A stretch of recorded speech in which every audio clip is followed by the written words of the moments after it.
So I hadn't got the water manometer yet, but that's okay because I have a spring manometer. People call it a dial type.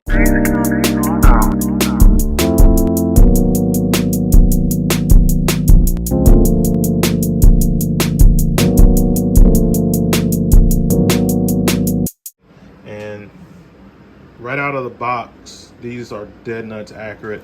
So it's time to see out of all of these, and this is a new one, guys, that I picked up because this one was so awful. This all tool, don't buy it. So this is basically kind of like a knockoff of the UEI. So I bought a real UEI. Need that 0 button, and I'll show you why. Because the cheaper ones, they don't have a 0 button, and when they're bouncing all over the place, you can't zero them out. So, yep.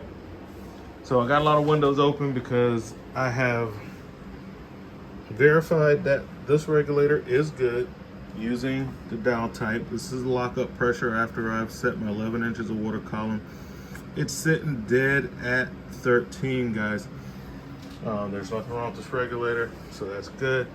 And now what I'm gonna do is I'm gonna see what these other manometers are reading. So I'm just gonna turn off my gas. Obviously, there's a bit of a leak in the line there. Let's see. I just hadn't tightened down the clamp. I just need to get it set. So now that I know that this regulator is set right, I want to see what the other ones say it is. So let's see. This UEI, we're gonna go with it because this thing was all over the place.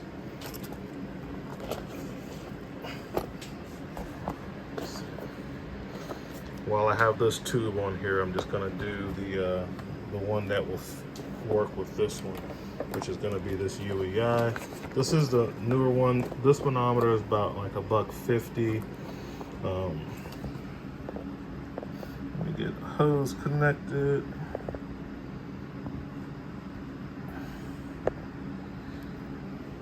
All right, that's good enough.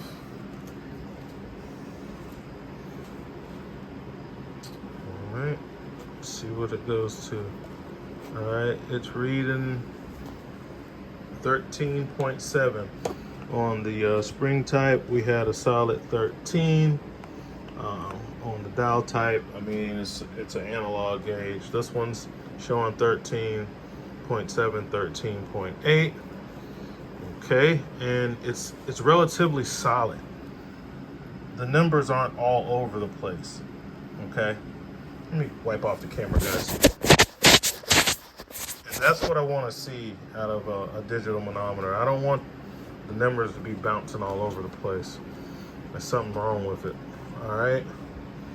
The Klein, the Rise Pro, and the other one can all use the smaller tube. So let me turn that off. This one's accurate.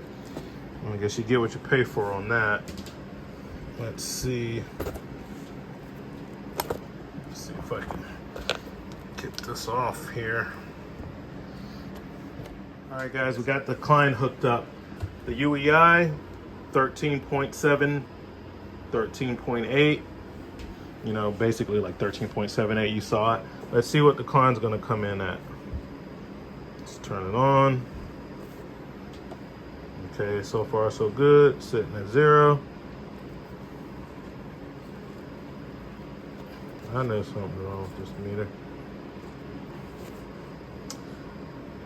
Okay, so it wants to be on P1. So let's put it to P2. It has 13.5, 13.78. Same exact reading as the UEI, and it's not jumping around. Okay, Klein surprised me, guys. I've thought this meter not to be good because the numbers were so different from my Rise Pro, which I've been using for a long time. and I calibrated it against a new, like I did today. So so far, this guy, and this guy, they're okay. All right, let's go to my Rise Pro. I've had this thing for a long time. It's beat up, which is why I tried to buy another one, but this one was like really awful. We'll find out now. Let's turn it on.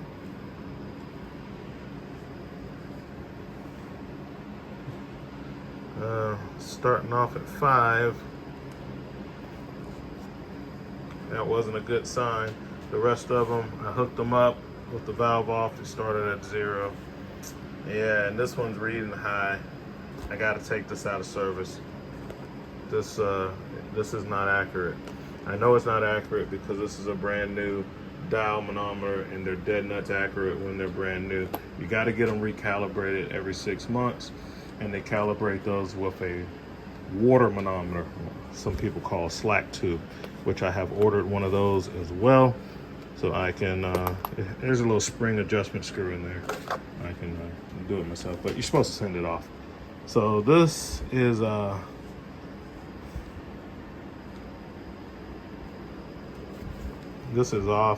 It's reading, and this is why you don't want a cheap manometer where you can't zero it, because like right now it's showing 0.5, and I would like to zero that out, and I can't. So the only thing that's good on this is the battery and the tube. I'll take the tube out. This is going to the junk pile. It's no good. That's going in garbage. All right, and the last one is going to be this new tool, which I've had bad luck with so far. See how it does? See what I mean? I turn it on, it's already reading 11 inches of water column. This thing is awful, guys. Let's turn on the pressure and see what we get. 15, that would fail.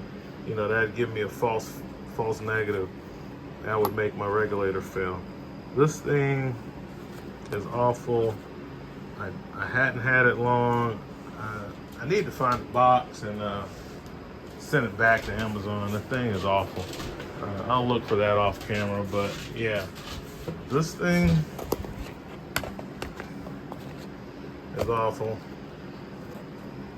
You can't, there's no zero, so it's basically at 0 right now. Let's go, let's see, that's the positive side. That's where the pressure is supposed to be at. Yeah, it's reading like it has 5 on it without nothing being on. Now it's telling me I got almost 15. No, that's no good. Let's put it to the other side. Negative 14.5. It's failing. That would fail. So this is no good, man. I might have threw the box away already because I typically don't send stuff back. But this was like a total waste of $32. A total waste of $32. The best thing I can do is take my battery out of it. It's junk. Another junk manometer. So these are the good ones. These 3, those 2 bad, and I will start using the Klein and the UEI. I'll put the UEI in this bag, and the Klein goes back in the gas bag. Now I am confident I can use them, because why I have so many? Well, because when I have more than one, they give me different readings. One of them's not right. I don't know which one it is. So I bought another one, and it gave me even different reason. And then I just went old school and bought one of these because I know that they are accurate new. People throw them around. You're not supposed to take them out of the case. They're supposed to stay in a case while you're using it. If you take care of it and don't bump it around so the spring doesn't change, they stay accurate for you for a long time. But I think once a year you're supposed to get it calibrated. But now that I know that that regulator is perfectly fine, nothing wrong with it, and these two manometers, all three of these are all reading about the same, 13.7. You know, this is just reading 13, it doesn't have a 0.7, but these are reading just a little tad bit high, because that was pretty dead nuts on 13. But also I didn't have my clamp tightened down, so I had a little leak there, so I've tightened my clamp down, and I'll probably test again.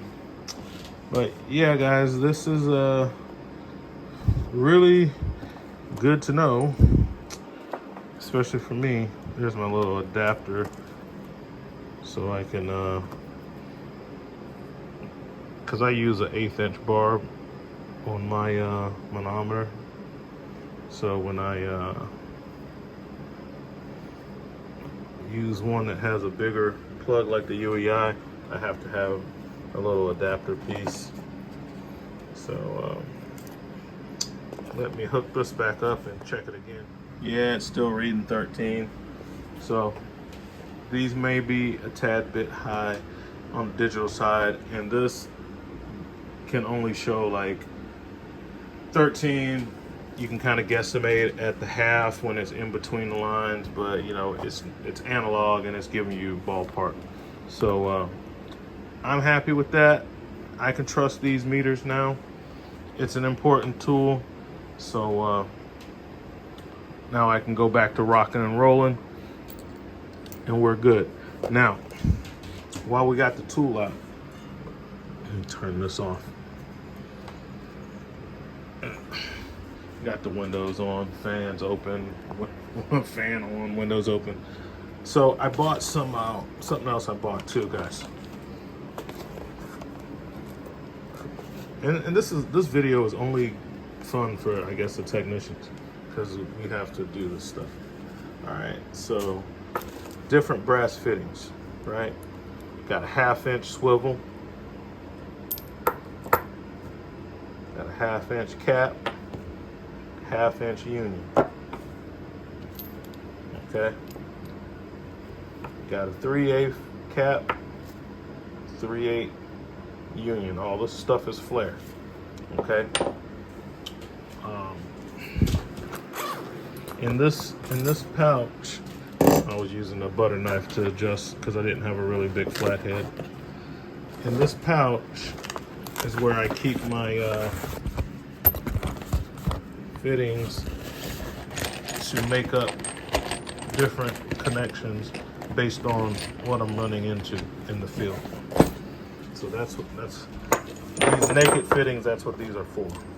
See, I got another swivel here, that's a 3/8 swivel, and then you can see I have like, this end is non-flared, so you may need to put that in there in the regulator for the customer. So I've got a couple of 1/2 inch flare on one end, just regular end for the regulator on that end. That's more so a supply. You can't really use those. And